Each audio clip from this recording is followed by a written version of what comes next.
kung masala Inkim ka hangtong sa iyan At harasin trino ng ay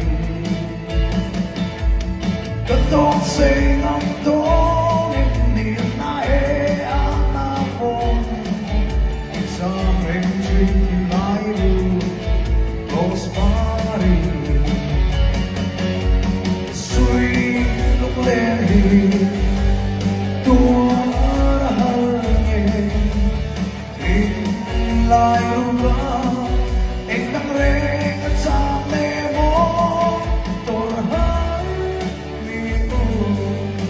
cả ta đi trôi ta mơ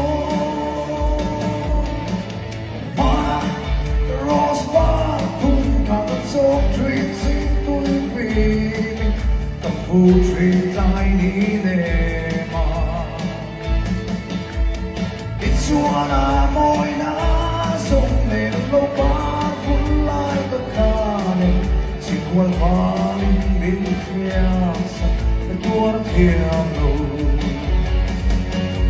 suy lúc lên thì tua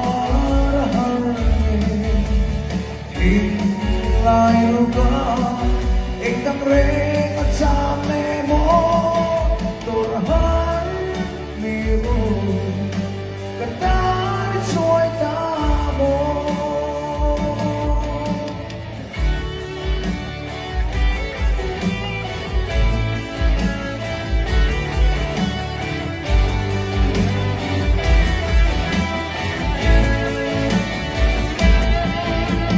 Mana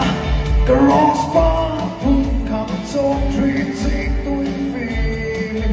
tập phụ chuyện dài đi nè mà Suara môi na sông nền lâu ba phút lại tất cả chỉ quan valing bên kia cái tua thiam đâu